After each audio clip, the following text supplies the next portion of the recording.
گوجری زبان میں اپڈیٹ سنیے۔ پاک بھارت بچکار تنازع کشمیر 7 دہائیاں تو اقوام متحدہ کی سلامتی کونسل کا ایجنڈا پر ایک بین الاقوامی تنازع کا طور پر موجود ہے۔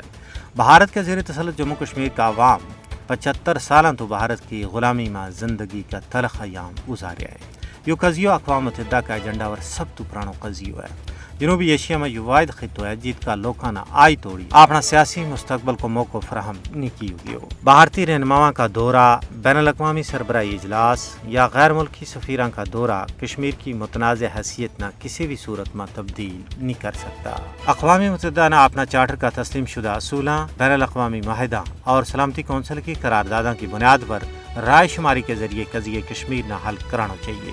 کشمیر پر اقوام متحدہ کی قرارداد گواہ ہے کہ یہ عالمی سطح پر ایک تسلیم شدہ تنازع ہے۔ کشمیر میں تعینات اقوام متحدہ کا فوجی مبصرین اس گل کو بیان ثبوت ہیں کہ یہ تنازع سلامتی کونسل کے زیر غور ہے۔ کشمیر پر UNSC کا اجلاسہ نے ثابت کر چھوڑا ہے کہ یہ عالمی سطح پر تسلیم شدہ تنازع ہے۔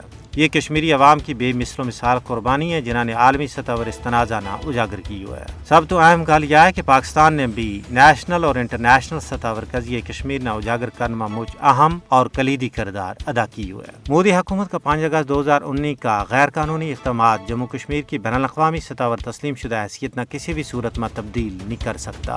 معاملہ کی حقیقت یہ ہے کہ کشمیر بھارت کا جبری اور غیر قانونی قبضہ میں ہے۔ اقوام متحدہ نے جموں کشمیر پر بھارت کو ناجائز قبضہ ختم کران واسطے دباؤ کرنا چاہیے۔ بھارت نہ بنگار کے کہنا چاہیے کہ کشمیر اس کو اندرونی مسئلہ نہیں ہے بلکہ ایک عالمی مسئلہ ہے۔ ماہرین کو کہنا ہے کہ ہون اس مسئلہ نہ پرعمل طور پر حل نہ کیو گیو تو یہ پختو و پامڑ نہ صرف جنوبی ایشیا بلکہ پوری دنیا واسطے ایک بڑی تباہی اور بربادی کو باعث بن جائے گا۔ اقوام متحدہ کے زیر اہتمام اس تصواب رائے ہی مسئلہ کشمیر کو واحد حل ہے۔